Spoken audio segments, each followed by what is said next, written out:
All right, all right. Hi, everybody. Welcome. So good to see so many familiar faces. We're thrilled to have you here in AdWeek House. I'm Jenny Rooney with AdWeek, and I'm thrilled to be sitting here with Terence Reilly. True story, I have been chasing Terence for years, wanting him to come to some of our things. He's really such an iconic and legendary marketer, and it's wonderful to have you here, so thank you. Thank you. How much do I owe you for that?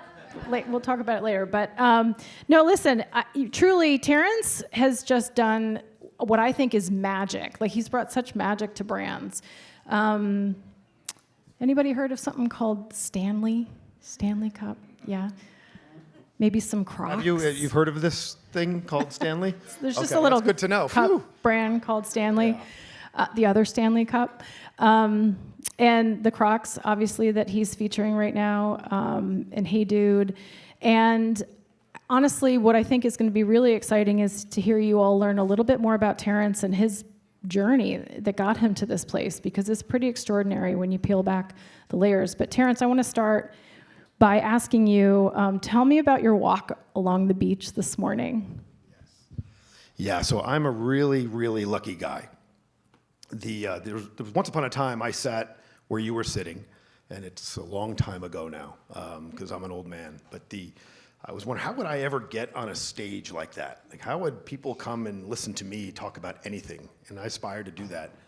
And so I'm walking over here this morning, and I got to see my resume on the beach walk, which is pretty amazing. I saw 14 pairs of Crocs, 9 Stanleys, and 4 Hey Dudes. That's pretty cool. Wow, how did this happen to me is a really remarkable thing. And it starts with great product, of course, but incredible colleagues and teammates that bring some of your vision to life and then make the vision even better and then make it theirs and then make it yours. So pretty remarkable. It is remarkable. I mean, how many of us can say that, right? That we literally look at the work we put out in the world on a walk along the beach. I mean, it's just everyday life. People have adopted these brands, and it's become so part and parcel to people's everyday lives. But Terence, I have to ask you, there's this question here, and by the way, it's ironic that we're here at Possible, because the first question has to do with this concept of possibility. Before I ask this pointed question, you said something to me earlier about how you regard possibility. So can we start there? Yeah, I seem to have an unmistakable sense of what's possible. I don't know how to explain it. I just see something and believe it can be done. And it sounds cliche and almost sounds boastful. And I don't mean it to sound that way, but I just have a sense of what's possible. I'm a huge Springsteen fan. I'm from New Jersey. And Woo! If I'm going to go see Bruce, my elbows are going to be on the stage. It's like that kind of thing. And I try and bring that into my personal life as best I can, as reasonably as I can for my loved ones, but also to work and see what's possible. So, in fact, do you want to share with everybody what you were able to leave the Bruce Springsteen concert with? All right, so Thursday was my birthday, and Bruce was playing down here in Sunrise, Florida. Just coincidentally, I was asked to do this months and months before he announced the tour, and so he has the lyrics to 10th Avenue Freeze Out, which is a famous song, on the stage, and I went home with the lyrics. On my birthday. That's a pretty good birthday gift for a Jersey guy. I would say so. So is it that nothing is impossible to you? Everything's worth trying, and then fail fast, but then scale what's working and do it fast. Give your teams permission to fail.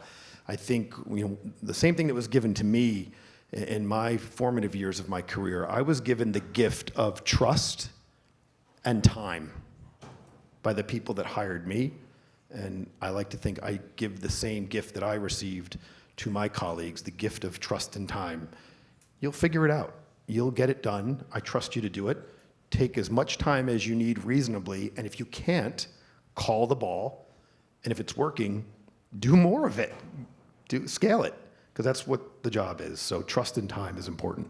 Okay, so and by the way, I just love your origin story too. You grew up in Jersey, as you said, went to Rider University. You were a journalism major, correct? You got a first job in financial services, is that correct? My first job was at a PR agency in New Jersey. Got it. You know, filling in for the receptionist when she went to lunch, getting the coffee supplies for the office on Monday morning before 8 a.m., because if it's 8:01, you were late and don't come in. And they gave me a little account. I was 22. A little indoor amusement park in Paramus, New Jersey called Sports World. And my job was to try and get press for Sports World, which was an impossible task because there was no news. Hey, they got a new ball pit. Have your kid's birthday at the diner.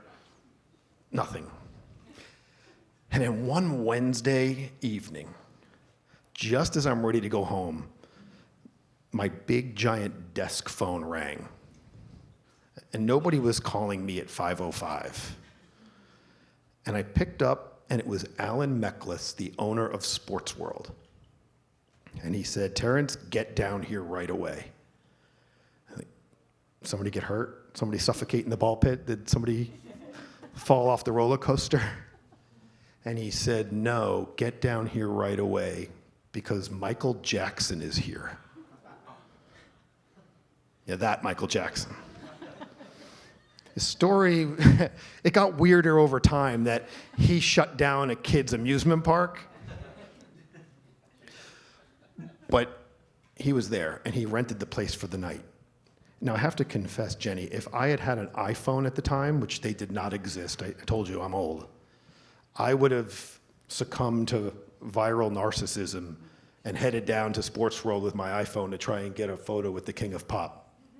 But it didn't. So what do you think I did instead as an account coordinator for MWW Group, whose client was Sports World? What do you think I did as a PR guy? Call the press. I was one of the very few people on planet Earth who knew where Michael Jackson was. And I drove it like I stole it. And it ended up where I had the biggest hits in the agency's history at 22 years old. And I can still see the owner, Michael Kempner, who I could text right now, framing them. He went to Frames R Us in the mall and framed my hits and hung them in the wall. And I was promoted to account director of Continental Airlines just a few weeks later. But here's the coolest part of the story. I told this story, part of my own career trek, to a group of young colleagues at Crocs many years ago. This exact story.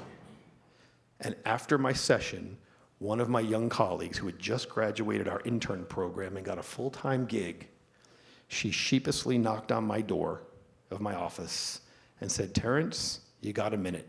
I said, "Of course, Toria." And she said, "I think I have your next Michael Jackson moment." I said, "What is that?" And she showed me a photo of Post Malone wearing Crocs in a hotel lobby. Magic. And what do you think we did?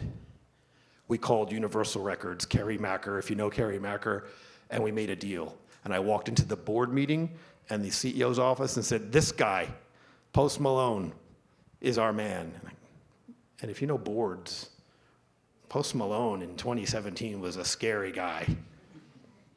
And I told the team and the board and the senior, if this works, it will be our version of the milk mustache. Everyone will want to wear and make their own Crocs.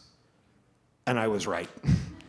So, I mean, marketers love to talk about the concept of risk, and you said fail fast, but some people can actually do that, and other people just like to say that they can do that, but you clearly do that. Where did that come from? I'm from New Jersey. That's perfect. Yeah. That's a perfect answer. Yeah. Nobody gets out alive. So you fight for everything where I'm from. A parking spot, a line in the grocery store, elbows are up. Like, you just are wired that way to win. Because that's also what the money's for, to borrow the line from, Don Draper. That's what the money's for. And you're supposed to win. And so why not? Have you had a big failure?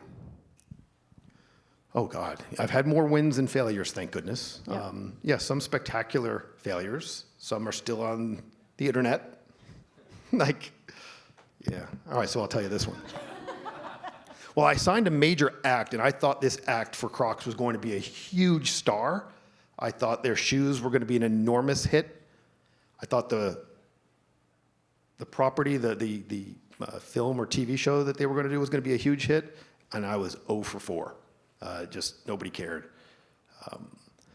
When David Bowie died, I thought it would be a good idea to honor David Bowie by photoshopping Crocs and like that lightning bolt David Bowie logo and posting something about David Bowie, and I was destroyed on the internet for doing that.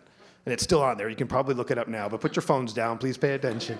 I don't need more mockery, but I did that. And of course, like just things that just didn't work out. But largely they were more micro than macro. I haven't had some major embarrassing failures, but there's time. Well, and I mean, you go back to that, you know, you see around corners, as you've said. Again, but that's like a sixth sense that so many marketers would love to have, but not all do. How have you honed that? I can't explain it. I do have some weird ability to see around corners. My old CFO used to say, Terence will speak it into existence. And I don't know what to do with that. Like, it sounds really cool. I'm flattered, but here's a really, like, this is, you want something really weird that's been sticking with me for a few days now? So enough of the Jersey talk, but I'm from New Jersey. Did I mention this? And so soprano, Springsteen, Sinatra, like the holy S's for me. And I've been very fortunate to speak publicly often on stages all around the globe. And I've always, like for years, like decades, I've said this just to nobody in particular because nobody's really listening. I said, hey, I'm working the big rooms like Sinatra now. It's like an old mob Vegas kind of joke. I'm working the big rooms like Sinatra now. Do you realize I've been saying this for like 20 years? And do you know tomorrow at 4 p.m., I am playing the Pompeii Room, and you'll never believe who played in the Pompeii Room in 1965. Francis Albert. How does that happen? That I've said this forever, and I'm actually, you know, people say manifesting and all. Like, how does that happen to me? But it's happening to me. It happens tomorrow. And so something about speaking into existence or seeing around corners has just followed me around in a very good way. It's refreshing at a time when we listen, measurement, AI, data, all of those things are so part and parcel to the marketing craft right now and so necessary and so fundamental. But that we also are living in a time when everybody's talking about, let's just hold on to creativity. Let's just hold on to the human element, which is just so necessary and vital. Brand, right? I mean, consumers are overwhelmed with signals and noise. And so the ones that will win are truly the brand. Specialists. So how are you thinking about kind of this moment we're living in? And then I promise we're going to get to talking about Crocs and specifically what you're doing there, but I'm really curious to get your thoughts. Yeah, I mean, AI is exciting. I use AI every day for creative briefs. It's easier for me to describe what I want using AI and actually show folks this is what I'm thinking and use Sora or now, you know, whatever I'm using today because Sora shut down, I can't remember where. Using great agencies to just think of ways to bring AI to bring more feeling to the brand. You know, Crocs, next year will be Crocs' 25th birthday. And now Crocs has 2 generations that are Crocs native. Like Gen Z and Gen Alpha don't know a world without Crocs. We, many times, were their first shoe. And if you come see my speech tomorrow, I'll talk more about that and my first pair. And we all have stories like that. And so bringing more emotion to our brand is now the next chapter of our storytelling because we've been very commoditized in a way. I don't want to say we invented collaborations, but man, we are awesome at it. But when your brand is Pringles on Tuesday, the NFL on Wednesday, Wicked on Thursday, Love Shack Fancy on Friday, the brand starts to become a sea of what is the brand? And we rock at that.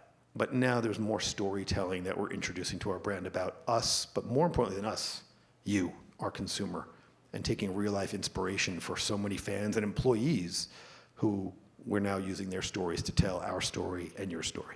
Is it that the collabs kind of got you where you are and you needed them given the sort of the era you had been living through with the brand? Yeah, I think there's a little fatigue. Like, hey, it's like Springsteen at the shore. Like, hey, Springsteen at a bar in a shore again.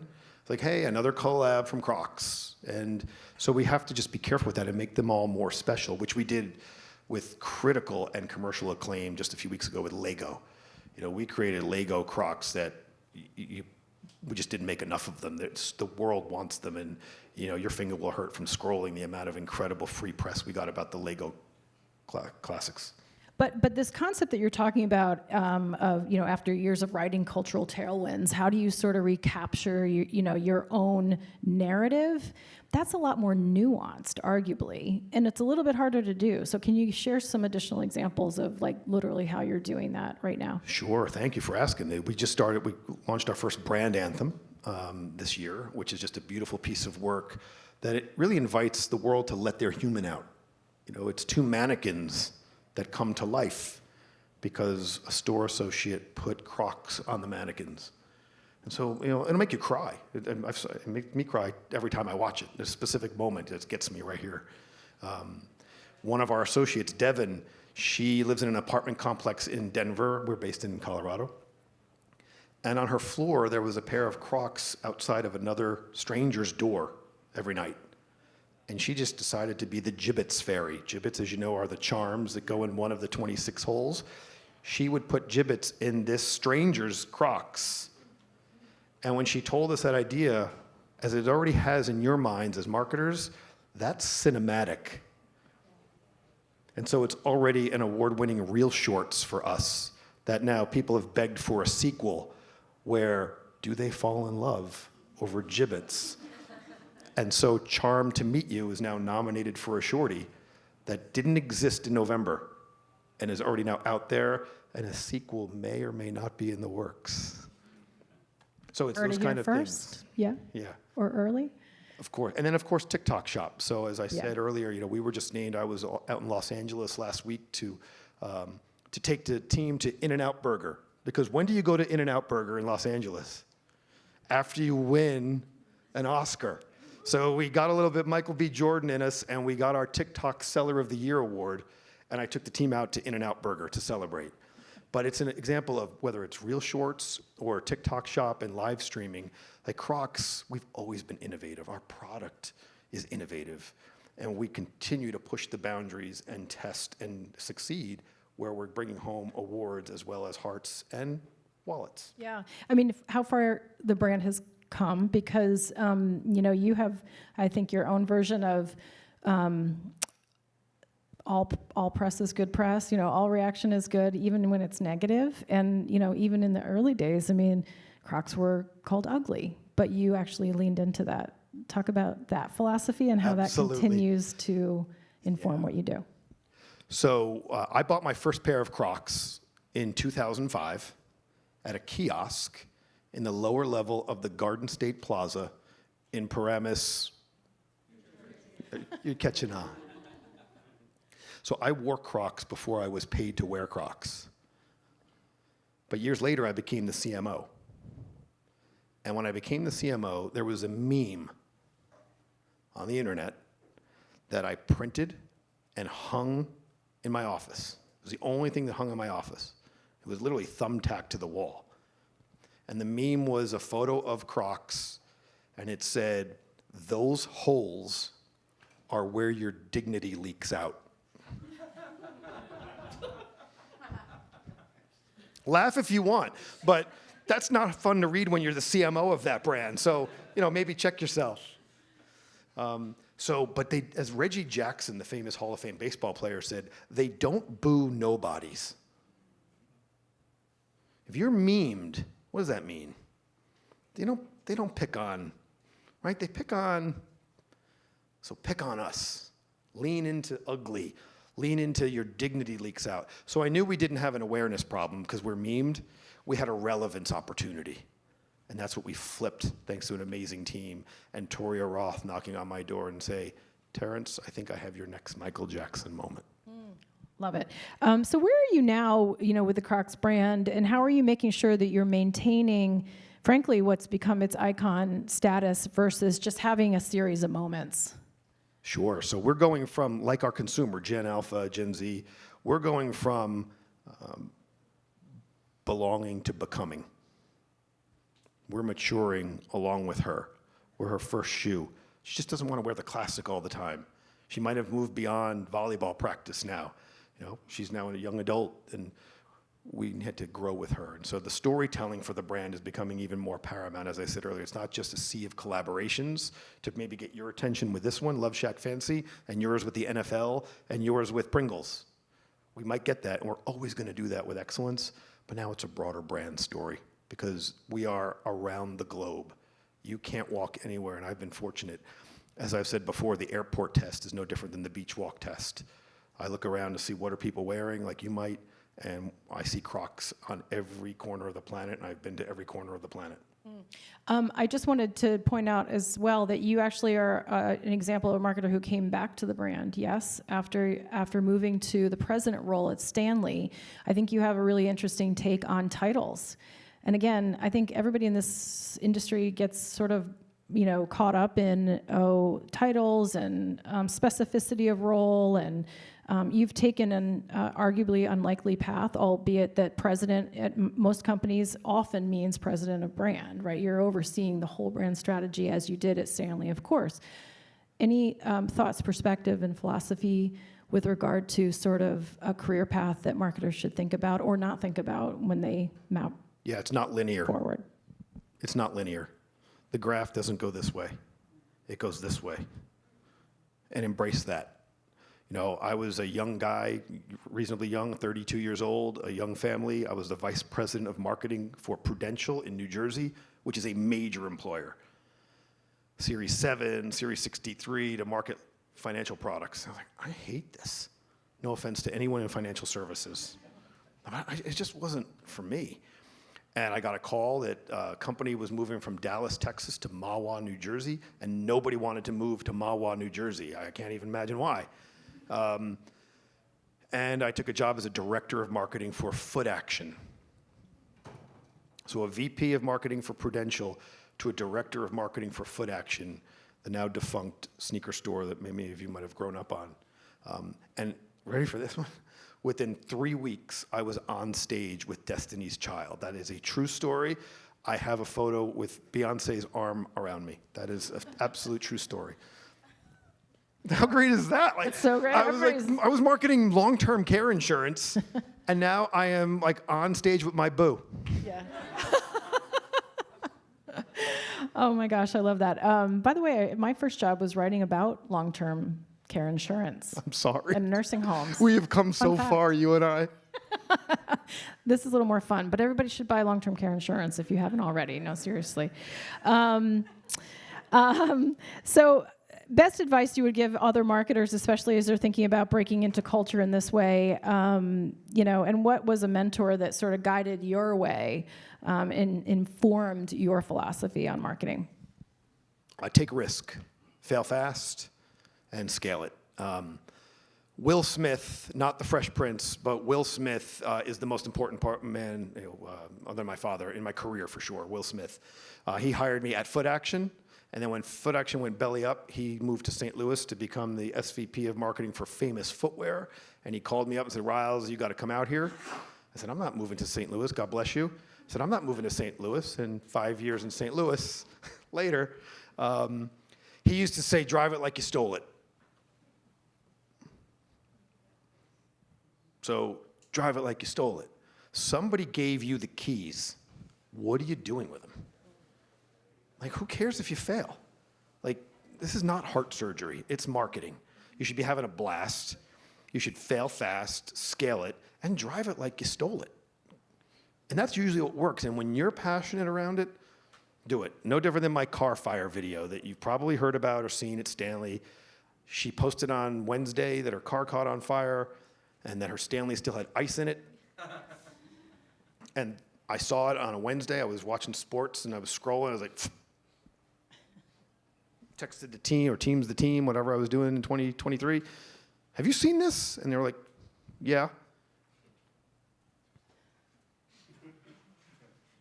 So I wrote the team back that night, and I just said, I'm going to buy her a car. And the next morning, I went into the office. I asked Chloe to come into the storage closet where all our Stanleys were to make it look like a backdrop. Chloe had the phone that had the TikTok account linked to it. And I took the phone, and I responded to Danielle, and I said, I'm going to buy you a car. And I went about my day, and someone texted me, said, hey, you're blowing up on TikTok right now.